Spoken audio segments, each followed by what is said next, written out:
മല്ലു ഫുട്ബോളിന്റെ മറ്റൊരു വീഡിയോയിലേക്ക് എല്ലാവർക്കും സ്വാഗതം. അപ്പൊ നമ്മളിവിടെ ശിവാങ്ക് ഉണ്ട്. ബ്രോ സുഖാണ് അവിടെ? സുഖമായിരിക്കുന്നു. അവിടെ എങ്ങനെയുണ്ട്? സുഖമാണോ? നന്നായിട്ട് പോകുന്നു. അപ്പൊ നിങ്ങളൊരു വിന്നിങ് സ്ട്രീക്കിലൂടെ പോയിക്കൊണ്ടിരിക്കുകയാണ്. 6 മത്സരം കഴിഞ്ഞപ്പോ 5 വിജയം, ഒരു തോൽവി. പക്ഷേ ടോപ്പ് ഓഫ് ദി ലീഗ് ആയിട്ട് നിൽക്കുകയാണ്. എന്താണ് കഴിഞ്ഞ കുറെ പെർഫോമൻസിനെ പറ്റി പറയാനുള്ളത്? എനിക്ക് തോന്നുന്നു ആ ഒരു നോട്ടിംഗം ഫോറസ്റ്റിന്റെ ഗെയിമിന് ശേഷം നല്ലൊരു ഇമ്പ്രൂവ്മെന്റ് ഉണ്ട്. നമ്മൾ ചില ടീംസ് കണ്ടിട്ടുണ്ട് ഒരു നല്ല വിന്നിംഗ് റണ്ണിൽ പോയിട്ട് അല്ലെങ്കിൽ നല്ല സ്റ്റാർട്ട് കിട്ടിയിട്ട് അത് കഴിഞ്ഞൊരു ഒരു സെറ്റ് ബാക്ക് വന്നു കഴിഞ്ഞാൽ അവരങ്ങ് ക്രംബിൾ ആവും. പക്ഷെ എനിക്ക് അങ്ങനത്തെ ഒരു പേടിയുണ്ടായിരുന്നു. പക്ഷെ ഇപ്പം അത് നടന്നില്ല.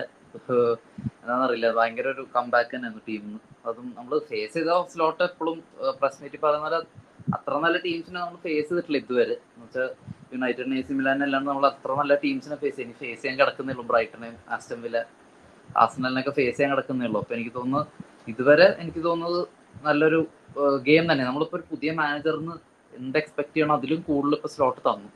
ഇനി അത് നമ്മളിനി മെയിൻറ്റെയിൻ ചെയ്യാന്നുള്ളതാണ്. അല്ലാണ്ട് എനിക്ക് തോന്നുന്നില്ല ഇനി ഇതിൽ കൂടുതലൊരു പുതിയ മാനേജർ പ്രൊവൈഡ് ചെയ്യണം എന്ന് എനിക്ക് തോന്നുന്നില്ല. ഇനി അത് കണ്ടിന്യൂ ചെയ്യാന്നുള്ളതാണ്. അത്രേ ഉള്ളൂ. അതെ, അപ്പോ അത് മാത്രമല്ല, ഇപ്പോൾ AC മിലാനെതിരെയുള്ള പെർഫോമൻസ് കണ്ടു, ബൊലോണയ്ക്കെതിരെയുള്ള പെർഫോമൻസ് ഇന്നലെ കണ്ടു. അവിടെയൊക്കെ കൺസിസ്റ്റന്റ് ആയിട്ട് ഗോൾ വരുന്നുണ്ട്. ഇപ്പോൾ 5 ഗോൾ അടിച്ച മാച്ച് ഉണ്ട്, 2 ഗോൾ അടിക്കുന്ന മാച്ച് ഉണ്ട്.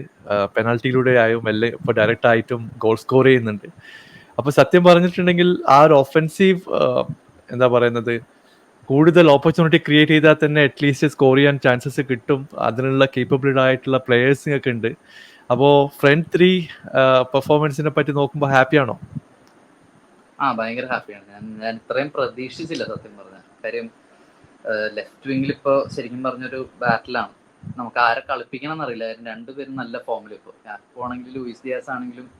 ലൂയിസ് ഡിയാസ് എനിക്ക് തോന്നുന്നു ലാസ്റ്റ് ഇയറിൽ ഞാൻ ശരിക്കും പറഞ്ഞ സെല്ല് ചെയ്യുന്നത് നല്ലതെന്ന് വരെ ഞാൻ വിചാരിച്ചിട്ടുണ്ട് കുറെ പ്രാവശ്യം. കാര്യം പുള്ളിക്ക് എല്ലാം ഉണ്ട്, പക്ഷെ ഔട്ട്പുട്ട് ഇല്ല കഴിഞ്ഞ സീസണിൽ. പക്ഷെ ഈ സീസണിൽ പുള്ളി നേരെ ഓപ്പോസിറ്റ് ആയി. ഇപ്പൊ എനിക്ക് തോന്നുന്നു അത് സ്ലോട്ടിന് എന്തോ വർക്കാണ്, എനിക്കതാ തോന്നുന്നത്. കാര്യം എനിക്ക് തോന്നുന്നു ലാസ്റ്റ് ഗ്യാപ് പോയിന്റ് എനിക്ക് തോന്നുന്നു കൂടുതൽ മിസ് പ്രൊഫൈൽ ചെയ്താണ് ക്ലോപ്പ്. പക്ഷെ ഇപ്രാവശ്യം ഗ്യാപ് ഒന്ന് ബെസ്റ്റ് എടുക്കാൻ തുടങ്ങി. ലൂയിസ് ഡിയാസിന് എങ്ങനെയാണോ ലൂയിസ് ഡിയാസ് പോർട്ടോയിൽ കളിച്ചുകൊണ്ടിരുന്നത് അതേപോലെ കളിക്കാൻ തുടങ്ങി ഇപ്പോൾ. എനിക്ക് തോന്നുന്നു പിന്നെ എനിക്ക് തോന്നുന്നു സലയെ നല്ലോണം കളിക്കുന്നുണ്ട്. ഫോർവേഡ്സ് എനിക്ക് തോന്നുന്നു സ്ട്രൈക്കറിന്റെ പൊസിഷനിലാണ് ഇച്ചിരി ഡൗട്ട്. കാര്യം ജോട്ട ചില സമയത്ത് കളിക്കും നല്ലോണം, ചില സമയത്ത് കളിക്കില്ല. ഡാർവിൻ ന്യൂനസ് ഒന്ന് ക്ലിക്കായി വരുന്നേ ഉള്ളൂ സ്ലോട്ടിനുണ്ടല്ലോ. അപ്പൊ എനിക്ക് തോന്നുന്നു അല്ലാണ്ട് നോക്കുമ്പോൾ എല്ലാം അറ്റാക്കിംഗ് വൈസ് എനിക്ക് തോന്നുന്നു നമ്മൾ ചാൻസ് ക്രിയേറ്റ് ചെയ്യുന്നതിൽ കുറെ നമ്മൾ കൺവേർട്ടും ചെയ്യാൻ നോക്കുന്നുണ്ട്. അപ്പൊ എനിക്ക് തോന്നുന്നു അറ്റാക്കിംഗ് വൈസ് ഈ സീസണിൽ അങ്ങനെ ഇഷ്യൂ ഉണ്ടാവും തോന്നുന്നില്ല ഇങ്ങനെ ഈ പോക്കാണെങ്കിൽ. അതെ, ഇപ്പോൾ ഫുൾ സീസൺ ഇതുപോലെ ഒരു ഹൈലൈൻ അറ്റാക്കിംഗ് ഫുട്ബോൾ കളിക്കുക എന്ന് പറയുന്നത് അത്ര ഈസി ആയിട്ടുള്ള കാര്യമല്ല. Especially second half. ഇപ്പോൾ ജനുവരി ഫെബ്രുവരി ഒക്കെ ആകുമ്പോഴത്തേക്ക് ഫാറ്റിഗ് വരും, ചിലപ്പോൾ ഇഞ്ചുറി പ്രശ്നങ്ങൾ വരും. ഒരുപാട് മാച്ച് ഒരു വീക്കിൽ തന്നെ 3-4 മാച്ചും കാണും. അതൊക്കെ ഇമ്പോർട്ടൻ്റ് മാച്ചും ആയിരിക്കും. ചിലപ്പോൾ ഒരു നോക്കൗട്ട് സ്റ്റേജസ് വന്നു കഴിഞ്ഞിട്ടുണ്ടെങ്കിൽ പ്രഷർ എന്ന് പറയുന്നത് വേറെ ലെവലായിരിക്കും. അപ്പോൾ ഇപ്പോൾ ക്ലോപ്പ് പ്രീമിയർ ലീഗിലേക്ക് അഡാപ്റ്റായി വരുന്ന വല്ല സീനും കാണുന്നുണ്ടോ? അല്ലെങ്കിൽ പുള്ളിയുടെ ഫിലോസഫി വെച്ചിട്ട് ഒരു ഓൾ ഔട്ട് അറ്റാക്ക് ഹൈലൈൻ ആയിരിക്കോ ഒരു ഫുൾ സീസൺ കളിക്കാൻ ഉദ്ദേശിക്കുന്നത്? എനിക്ക് തോന്നുന്നു സ്ലോട്ട് എങ്ങനെയാണോ ഒപ്പോണൻസ് അവരുടെ ടീമിനെ ഇറക്കുന്ന അതനുസരിച്ച് ടാക്ടിക്സ് അല്ല, ഐ മീൻ ഐഡിയോളജി എങ്ങനെയായാലും സെയിം തന്നെ ആയിരിക്കും ഒരു മാനേജറിന്റെ. പക്ഷെ എങ്ങനെ നമ്മൾ പ്രസ് ചെയ്യണം, നമ്മൾ എങ്ങനെ ഓർഗനൈസ്ഡ് ആയിരിക്കണം, ഡിഫൻസീവ് ട്രാൻസിഷൻ എങ്ങനെ ആയിരിക്കണം, അപ്പൊ അതൊക്കെ നോക്കുന്നിരിക്കുന്ന ഒപ്പോണന്റ് വൈസ് ആയിരിക്കും. എനിക്കത് തോന്നുന്നത്. കാര്യം നമ്മൾ ഓരോ ഗെയിമും നമ്മൾ കളിച്ചിട്ട് വേറെ വേറെ രീതിയിലാണ്. അപ്പോൾ അത് മക്കാലിസ്റ്ററൊക്കെ ഇന്നലെ പ്രസ് മീറ്റിൽ പറയുകയും ചെയ്തു. എനിക്കൊന്ന് ഒപ്പോണൻസിനെ സ്റ്റഡി ചെയ്തിട്ട് അവരെ എങ്ങനെ നമുക്ക് ടാക്കിൾ ചെയ്യാന്നുള്ള രീതിയിലാണ് സ്ലോട്ട് എപ്പോഴും ടാക്ടിക്സ് ഇറക്കുന്നത്. അപ്പൊ എനിക്കൊന്ന് എന്ന് വെച്ചാൽ ടീമിനെ ആ ഒരു ഷേപ്പ് അങ്ങനെ ആയിരിക്കും ടീമിന്റെ. അപ്പൊ എനിക്കൊന്ന് അഡാപ്റ്റ് ആവുമെന്ന് വെച്ചാൽ നമുക്ക് ഏത് മാനേജറിന് ഒറ്റ ഇഷ്യൂ ഉള്ളൂ, അത് ഇഞ്ചുറിയാണ്. എനിക്ക് അതാണ് എപ്പോഴും തോന്നിയിട്ടുള്ളത്. ഒരു മാനേജറിന് എപ്പോഴും ഇഷ്യൂ ഒന്ന് ടീമിന്റെ മെന്റാലിറ്റി, ഒന്ന് ആറ്റിറ്റ്യൂഡും, വേറൊന്ന് ഇഞ്ചുറിയോ. അപ്പൊ എനിക്ക് തോന്നുന്നു നമുക്കിപ്പോ എനിക്ക് തോന്നുന്നു ഈ ഇന്റർനാഷണൽ ബ്രേക്ക് കഴിഞ്ഞാൽ നമുക്ക് അറിയാൻ പറ്റും സ്ലോട്ട് എത്രത്തോളം ഈ ടാക്ടിക്സ് സസ്റ്റൈനബിൾ ആയിരിക്കുന്നു. കാര്യം നമുക്ക് ക്രിസ്റ്റൽ പാലസ് ക്രിസ്റ്റൽ പാലസിന്റെ മാച്ച് കഴിഞ്ഞാൽ നമുക്ക് ഇന്റർനാഷണൽ ബ്രേക്ക് കഴിഞ്ഞാൽ ഒരു റൺ ഓഫ് ഗെയിംസ് ആണ് നമുക്ക്. ആസ്റ്റൺ വില്ല, ബ്രൈറ്റൺ, എനിക്ക് തോന്നുന്നത് ആർസണൽ, ലെവർകുസൻ, ലൈപ്സിഗ്. അത് നവംബർ എൻഡ് ആകുമ്പോൾ റയൽ മാഡ്രിഡ്, ഡിസംബർ സ്റ്റാർട്ടിങ്ങിൽ മാൻ സിറ്റി. അപ്പോൾ ഒരു ഒക്ടോബർ മുതൽ ഒരു ഡിസംബർ വരെ ഫുൾ റൺ ഓഫ് ഗെയിംസ്. അപ്പൊ ഈ 3 മാസത്തിൽ നമ്മൾ എന്ത് ചെയ്യോ അതനുസരിച്ചിരിക്കും നമ്മുടെ ഈ സീസണിലെ ഔട്ട്കം, ഫൈനൽ ഔട്ട്കം. അപ്പോൾ എനിക്ക് തോന്നുന്നു അതിൽ സ്ട്രൈവ് ചെയ്യാൻ പറ്റി. എനിക്ക് തോന്നുന്നു സ്ലോട്ട് ഓൾറെഡി ഒരു പ്രീമിയർ ലീഗ് പ്രൂൺ മാനേജർ ആവും, എനിക്കതാ തോന്നുന്നത്. എനിക്കൊന്ന് ഗോഡിയോളയ്ക്കും ക്ലോപ്പിന് വരെ കുറെ ഇൻസ്റ്റൻസിൽ പറ്റാത്തൊരു കാര്യമാണ്. കാര്യം ഇഞ്ചുറിയാണ് മെയിൻ പ്രശ്നം. അത് ഇഞ്ചുറി ഉണ്ടെങ്കിൽ അതൊക്കെ മാനേജ് ചെയ്ത് സ്ലോട്ട് ത്രൈവ് ചെയ്യുകയാണെങ്കിൽ എനിക്ക് തോന്നുന്നത് അത് നല്ലൊരു സീസൺ ആയിരിക്കും. ഞാൻ മോസലയുടെ കാര്യം ചോദിക്കാറുണ്ട്. പുള്ളി കഴിഞ്ഞ സീസണിൽ നമ്മൾ സൗദി ലീഗിലേക്ക് പോകുന്നൊക്കെയുള്ള ഡിസ്കഷൻ പറഞ്ഞു കേട്ടിരുന്നു. പിന്നെ പുള്ളി നിന്നു. ഇപ്പം സാധാരണ നമ്മളൊരു കഴിഞ്ഞ 5 സീസണൊക്കെ നോക്കി കഴിഞ്ഞിട്ടുണ്ടെങ്കിൽ എങ്ങനെ പോയാലും പുള്ളി ഒരു 15+ ഗോൾ സ്കോർ ചെയ്യുന്നുണ്ട്. അപ്പോൾ പലപ്പോഴും ഗോൾഡൻ ബൂട്ട് കോമ്പറ്റീഷനിൽ മോസലയുടെ പേരുണ്ട്, ചില സീസണിൽ അടിച്ചിട്ടുണ്ട്. അപ്പം നമുക്ക് പുള്ളിയുടെ കേപ്പബിലിറ്റി അങ്ങനെ എഴുതിത്തള്ളാൻ പറ്റില്ല. പലപ്പോഴും ചില സമയങ്ങളിൽ പുള്ളി സ്ട്രഗിൾ ചെയ്യാറുണ്ട്, അത് നമുക്കറിയാം. എല്ലാ പ്ലേയേഴ്സിന്റെ ആ ഒരു ഫേസ് വരും, ചിലപ്പോൾ കുറച്ച് ഡിപ്പാവും, പിന്നെ തിരിച്ചു വരും. പക്ഷെ ഓവറോൾ ഗോൾസ് നോക്കി കഴിഞ്ഞിട്ടുണ്ടെങ്കിൽ കൺസിസ്റ്റന്റ് ആയിട്ട് പുള്ളി സ്കോർ ചെയ്യുന്നുണ്ട്. അപ്പോൾ ഈ സ്ലോട്ടിന്റെ സിസ്റ്റത്തിലേക്ക് വരുമ്പോൾ നമുക്കറിയാം it's almost similar, but there are some players who can play attacking wise ചെറിയ ചേഞ്ചസ് ഉണ്ട്. ഇപ്പൊ റൈറ്റ് വിങ്ങിൽ മോസലയുടെ കോൺട്രിബ്യൂഷൻ നോക്കി കഴിഞ്ഞിട്ടുണ്ടെങ്കിൽ ബ്രോ ഹാപ്പി ആണോ?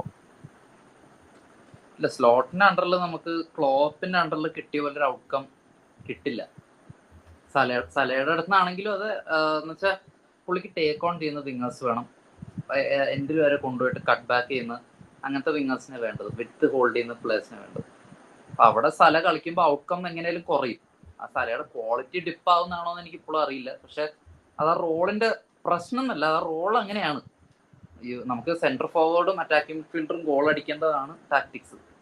അതല്ലെങ്കിൽ അങ്ങനെയാണ് നമ്മൾ ഡ്രിഫ്റ്റ് അപ്പൊ നമുക്ക് ജോട്ട ഉള്ളതുകൊണ്ട് ജോട്ട ലെഫ്റ്റ് വിങ്ങിലോട്ട് ഡ്രിഫ്റ്റ് ചെയ്യും, സല ചില സമയത്ത് സെന്ററിലോട്ട് ഡ്രിഫ്റ്റ് ചെയ്യും. അപ്പോൾ എനിക്ക് തോന്നുന്നു ഇത് മോറോവർ ഒരു സിസ്റ്റത്തിന്റെ ഇതായിരിക്കും. സാലയുടെ ഔട്ട്പുട്ട് കുറയുന്നുണ്ടെങ്കിൽ, ഇതുവരെ സാലയുടെ ഔട്ട്പുട്ടിന് ഇതുവരെ പ്രശ്നമൊന്നുമില്ല.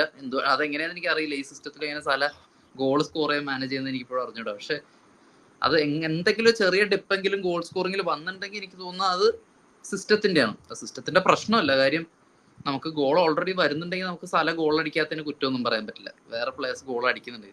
അപ്പോൾ എങ്ങനെയാണെങ്കിൽ നമുക്ക് ടീം ജയിക്കണം എന്നാണല്ലോ. അപ്പോൾ പക്ഷെ സലയുടെ ഔട്ട്പുട്ട് കുറയുന്നുണ്ടോ എന്ന് ചോദിച്ചാൽ ഓഫ്കോഴ്സ് അത് ഒരു പ്ലെയറിന് ഡിപ്പ് എങ്ങനെയായാലും വരും, അത് ഏജിന്റെ ആണ്. പക്ഷെ പുള്ളി ഫിസിക്കലി ഫിറ്റ് ആണ്. പക്ഷെ എനിക്ക് തോന്നുന്നു പുള്ളി അത്ര കംഫർട്ടബിൾ അല്ല ആ റോളിൽ. അത് എനിക്ക് തോന്നിയതാണ്. കാര്യം ഞാനത് ആ ബുൾസിന്റെ മാച്ചിലും കണ്ടു, ഞാനത് നോട്ടിംഗം ഫോറസ്റ്റിന്റെ മാച്ചിലും കണ്ടു. അപ്പൊ എനിക്ക് തോന്നുന്നു പുള്ളി അങ്ങനെ കളിച്ചിട്ടുള്ള ഒരു പ്ലെയർ. പക്ഷെ എനിക്കൊന്ന് ഒരു 8 കൊല്ലം ഒരു ഇൻവേർട്ടഡ് വിങ്ങറെ പോലെ ഗോൾ സ്കോറിങ് ആ ഒരു ഇൻസ്റ്റിങ് ഉള്ള ഒരു മൈൻഡ് ഉള്ളതുകൊണ്ടാണെന്ന് എനിക്കറിയില്ല. പുള്ളി ഇച്ചിരി സ്ട്രഗിൾ ചെയ്യുന്നുണ്ട് ആ റോളിൽ. പക്ഷെ ത്രൈവ് ചെയ്യുമായിരിക്കും ആ റോളിൽ. എനിക്കൊന്ന് സ്ലോട്ട് ഇപ്പൊ തന്നെ ഗ്രാൻഡ് ബേഴ്സിനൊക്കെ ഇങ്ങനെയൊക്കെ മോൾഡ് ഇറക്കുമെങ്കിൽ എനിക്കൊന്ന് ആ റോളിൽ സലയ്ക്ക് കംഫർട്ടബിൾ ആവുന്ന രീതിയിൽ സ്ലോട്ട് എന്തെങ്കിലും ചെയ്യാതിരിക്കുന്നു എനിക്ക് തോന്നുന്നില്ല. അതെ, ഞാൻ ഡിഫൻസിനെ പറ്റിയിട്ട് ചോദിക്കാതിരിക്കാൻ പറ്റില്ല. ഇപ്പോൾ വിർജിൽ വാൻഡേക്കും കൊണാട്ടെ ഇപ്പോഴും ആ ഒരു ഹൈ ലെവലിൽ കളിക്കുന്നുണ്ട്. പല മത്സരങ്ങളിലും ഹലൻ കളിക്കുമ്പോൾ ഇവരാണ് ഒരു ഡിപ്പെൻഡൻസി. ഒരു 1-on-1 സിറ്റുവേഷൻ വന്നു കഴിഞ്ഞിട്ടുണ്ടെങ്കിൽ കൊണാട്ടെ ഓടിപ്പിടിക്കും, അല്ലെങ്കിൽ വാൻഡൈക്കിന്റെ ഒരു ലാസ്റ്റ് മിനിറ്റ് സേവ് കാണുന്നുള്ള ഒരു പ്രതീക്ഷയുണ്ട്. പിന്നെ അലിസൺ ബക്കറും ഒരു റോക്ക് വോൾത്തിന്റെ പിറകിലുണ്ട്. പക്ഷെ നിങ്ങൾ പറഞ്ഞ പോലെ തന്നെ ഇവരെ എത്ര മത്സരം കളിപ്പിക്കുമെന്ന് അറിയില്ല. കാരണം എല്ലാവരും എസ്പെഷ്യലി പറഞ്ഞിട്ടുണ്ടെങ്കിൽ ഹൈ പ്രസ് മത്സരങ്ങളിലൊക്കെ ഫാറ്റിക് സിറ്റുവേഷൻ വരും, ഡിഫൻഡേഴ്സ് റൊട്ടേറ്റ് ചെയ്യണം. ഇപ്പോൾ ടിമിക്കാസും അല്ലെങ്കിൽ ബാക്കിയുള്ള ഡിഫൻഡേഴ്സിനെ 100% നമുക്ക് അങ്ങനെ വിശ്വസിക്കാൻ പറ്റില്ല. പലപ്പോഴും നമ്മൾ കണ്ടിട്ടുണ്ട് പുള്ളീനെ ഡ്രിബിൾ പാസ് ചെയ്ത് പോകുന്നതും. പുള്ളിയുടെ ഡിസ്ട്രിബ്യൂഷനൊക്കെ ഓക്കെയാണ്, പക്ഷെ ഡ്രിബിൾ പാസ് ചെയ്ത് പോയി കഴിഞ്ഞിട്ടുണ്ടെങ്കിൽ ചിലപ്പോൾ അതൊരു ത്രെറ്റ് ക്രിയേറ്റ് ചെയ്യാനുള്ള ഓപ്പർച്യൂണിറ്റി ഉണ്ടാവും. ബ്രോയുടെ അഭിപ്രായത്തിൽ ഈ റൊട്ടേഷൻ വരുമ്പോൾ മറ്റ് ഡൊമസ്റ്റിക് കപ്പോ അല്ലെങ്കിൽ മറ്റ് ലീഗുകളായിരിക്കും സ്ലോട്ട് ടാർഗറ്റ് ചെയ്യാൻ പോകുന്നത്? അതായത് പ്രീമിയർ ലീഗിൽ ഇവരെ കളിപ്പിച്ചിട്ട് മറ്റ് ലീഗിലേക്കുള്ള ഒരു റീപ്ലേസ്മെന്റ് ആയിരിക്കും, അല്ലെങ്കിൽ ഒരു കംപ്ലീറ്റ് റൊട്ടേഷൻ ഇടയ്ക്കിടയ്ക്ക് പ്ലാൻ ചെയ്യുന്നുണ്ടോ? എനിക്ക് തോന്നുന്നില്ല. കാര്യം ഇപ്പൊ തന്നെ നമുക്ക് കറബാ കപ്പിന്റെ ഗെയിമിന് നമുക്ക് കിട്ടിയിരിക്കുന്നത് ബ്രൈറ്റണെ. അപ്പോൾ ബ്രൈറ്റൺ അഗേൻസ്റ്റ് എനിക്ക് തോന്നുന്നില്ല ലോജിക്കുള്ള ഒരു മാനേജറും കോൺസേനയും ഗോമസിനും സ്റ്റാർട്ട് ചെയ്യുന്ന എനിക്ക് തോന്നുന്നില്ല. സിമിക്കാസിനെ സ്റ്റാർട്ട് ചെയ്യില്ല. സിമിക്കാസിനെ ആ ഏരിയയിലേ കൊണ്ടുവരരുത്. കാര്യം സിമിക്കാസിനെ ഒന്നും കളിപ്പിക്കരുത് ഒരിക്കലും. കാര്യം എന്ന് വെച്ചാൽ സിമിക്കാസ് ഒരു ലിവർപൂൾ ക്വാളിറ്റി പ്ലെയർ അല്ല. അത് എന്തുകൊണ്ടാണ് അത് ഇപ്പോഴും അവിടെ വെക്കുന്നത് എനിക്ക് മനസ്സിലാവുന്നില്ല. സിമിക്കാസിനൊക്കെ നമുക്ക് ഡെപ്ത് ഇല്ലെങ്കിലും കുഴപ്പമില്ല, ഇങ്ങനത്തെ പ്ലേയേഴ്സിനെ കളിപ്പിക്കരുത്. അതാണ് എൻ്റെ ഒരു ഒപ്പീനിയൻ. കാര്യം സിമിക്കാസ് ഓൺ ദ ബോളൊക്കെ നല്ലതാണ്, പക്ഷെ എനിക്ക് തോന്നുന്നത് പുള്ളി ഭയങ്കര ആബ്സെന്റ് മൈൻഡഡ് ആണ്. പുള്ളിക്ക് ആ പ്രീമിയർ ലീഗ് പ്രഷർ ഇപ്പോഴും ഇത്ര കൊല്ലം എന്നിട്ടും പുള്ളിക്ക് കുറെ ക്ലബ്ബുകൾ നമ്മളായിട്ട് കളിക്കുന്ന രീതി അഡാപ്റ്റ് ചെയ്യാൻ പുള്ളിക്ക് ഇതുവരെ പറ്റിയിട്ടില്ല. പുള്ളിക്ക് ആ റോൾ അഡാപ്റ്റ് ചെയ്യാൻ പറ്റിയിട്ടില്ല ക്ലബിനോട്. എനിക്ക് തോന്നുന്നു ശരിക്കും പറഞ്ഞാൽ നമുക്ക് സൈനിങ്സിന്റെ നല്ല കുറവുണ്ട് ഡിഫൻസിൽ. ഞാൻ പറഞ്ഞാൽ നമുക്ക് ഒരു അറ്റ്ലീസ്റ്റ് ഒരു 2 സെന്റർ ബാക്സ് ബാക്കപ്പ് വേണമായിരുന്നു. അറ്റ്ലീസ്റ്റ് ഒരെണ്ണം മിനിമം ഒരു ടോപ്പ് ക്വാളിറ്റി സെന്റർ ബാക്ക് നമുക്ക് വേണമായിരുന്നു. ഒരു ലെഫ്റ്റ് ബാക്ക് വേണം. റൈറ്റ് ബാക്ക് ഓക്കെ ബ്രാഡ്ലി കളിച്ചോളും, പക്ഷെ ഒരു ലെഫ്റ്റ് ബാക്ക് എന്തായാലും നമുക്ക് വേണമായിരുന്നു. ലെഫ്റ്റ് ബാക്ക് ഒരു സെന്റർ ബാക്ക് അതില്ല. അത് നമുക്ക് എപ്പോഴാണ് നമുക്കത് തിരിച്ച് പണി കിട്ടാൻ പോകുന്നത് എനിക്കറിയില്ല. കാര്യം എങ്ങനെയാണല്ലോ ഏതെങ്കിലും ഒരു സെന്റർ ബാക്ക് എങ്ങനെയായാലും ഇഞ്ചോർഡ് ആവും. വാൻഡൈക്ക് എനിക്ക് വാൻഡൈക്ക് അല്ല, കൊണാട്ടെ ഇഞ്ചോർഡ് എങ്ങനെയായാലും കൊണാട്ടെ ഇഞ്ചോർഡ് ആവും. 2 കളി മിസ്സാവും. അത് ഒക്ടോബർ മുതൽ ഡിസംബറിലാണ് മിസ്സാവുന്നതെങ്കിൽ തീർന്നു കാര്യം. ഇത്ര ഹൈ റൺ ഓഫ് ഗെയിംസ് വരുമ്പോൾ നമുക്ക് ഇവരെ നമുക്ക് അതും നമ്മൾ ആസ്റ്റംവില്ല ഇന്നലെ ബയണെ തോപ്പിച്ചു. അപ്പൊ ഇപ്പൊ നമുക്ക് ബ്രൈറ്റനായിട്ട് കളിയുണ്ട്. അപ്പൊ ഇങ്ങനത്തെ ടീമായിട്ട് നമ്മൾ ഗോമസിനെ അല്ലെ കോൺസേനൊക്കെ ഇറക്കാതെ ശരിക്കും വലിയൊരു റിസ്ക് ആണ്. കോൺസെപ്റ്റ് ഒട്ടും ഡിപ്പെൻഡബിൾ അല്ല. എൻ്റെ ഒരു ഒപ്പീനിയനിൽ ഇങ്ങനത്തെ ഡിപ്പെൻഡബിൾ അല്ലാത്ത പ്ലേയേഴ്സിന് സ്റ്റാർട്ട് ചെയ്യുന്നതിലും ഭേദം നമ്മൾ റൊട്ടേറ്റ് ചെയ്യാതിരിക്കുന്നതാണെന്നാണ് എൻ്റെ ഒപ്പീനിയൻ. പക്ഷെ എന്തായാലും റൊട്ടേറ്റ് ചെയ്തേ പറ്റൂ, അതാണ്. ഓക്കെ ബ്രോ, നല്ലൊരു ഡിസ്കഷൻ ആയിരുന്നു. അപ്പൊ എന്തായാലും നമുക്ക് വീക്കെൻഡ് കഴിഞ്ഞിട്ട് ഒരിക്കൽ കൂടി കാണാം. Thank you so much join ചെയ്തതിൽ. അപ്പൊ നിങ്ങൾ ഈ റണ്ണ് കണ്ടിന്യൂ ചെയ്യുമെന്ന് പ്രതീക്ഷിക്കുന്നു. അതെ തന്നെ പ്രതീക്ഷിക്കുന്ന കാര്യം. നമുക്ക് റണ്ണിനേക്കാളും മുകളിൽ എനിക്കൊന്ന് ഇഞ്ചുറി വരാതിരിക്കുക എന്നുള്ളതാണ് എൻ്റെ ഏറ്റവും വലിയ കാര്യം. നമ്മള് കീ പ്ലേയേഴ്സ് നമുക്ക് ഇപ്പൊ അറ്റാക്കേഴ്സ് എനിക്ക് തോന്നുന്നില്ല സ്ലോട്ടിന്റെ സിസ്റ്റത്തിൽ ഇഞ്ചുറി വരുന്ന ഒരു കണ്ടീഷൻ ഉണ്ടെന്ന് എനിക്ക് തോന്നുന്നില്ല. പക്ഷെ മിഡ്ഫീൽഡേഴ്സ് ആണ് കാര്യം. മിഡ്ഫീൽഡേഴ്സ് 3 പേരും എല്ലാ കളിയും കളിക്കുന്നുണ്ട്. എൻ്റെ ഏറ്റവും വലിയ ടെൻഷൻ മിഡ്ഫീൽഡേഴ്സാണ്. ഏറ്റവും നന്നായിട്ട് പെർഫോം ചെയ്യുന്ന മിഡ്ഫീൽഡേഴ്സാണ്. പക്ഷെ മിഡ്ഫീൽഡേഴ്സിന്റെ ഫെറ്റീഗാണ് എൻ്റെ ഏറ്റവും വലിയ ടെൻഷൻ. കാര്യം ഈ മക്കാലിസ്റ്റർ, സൊബോസ്ലൈ, ഈ 3 പേരെ എല്ലാ കളിയും കളിക്കുന്നു. സ്ലോട്ടിന് അതേ വിശ്വാസമുള്ളൂ. സ്ലോട്ടിന് കർട്ടിസ് ജോൺസിന് വിശ്വാസമില്ല. പിന്നെ എനിക്ക് തോന്നുന്നു ഹാവി എലിയട്ട് ഉണ്ടായിരുന്നു. എനിക്ക് തോന്നുന്നു ഇച്ചിരി കൂടെ വർക്ക് ലോഡ് കുറഞ്ഞു കിട്ടിയത് ഡൊമിനിക് സൊബോസ്ലൈയുടെ. പക്ഷെ അതുമില്ല. എനിക്ക് തോന്നുന്നു ഇഞ്ചുറീസ് വരാതെ ഇഞ്ചുറീസ് വന്നില്ല എനിക്ക് തോന്നുന്നു മോസ്റ്റ്ലി മൊമെന്റം കുറച്ചെങ്കിലും കണ്ടിന്യൂ ചെയ്യും. അതാണ് എനിക്ക് തോന്നുന്നു. Okay bro, thank you so much join ചെയ്തതിൽ. അപ്പോൾ വീണ്ടും കാണാം. എന്നാൽ യെസ് ബ്രോ, വീണ്ടും കാണാം. Take care. Bye bye bye.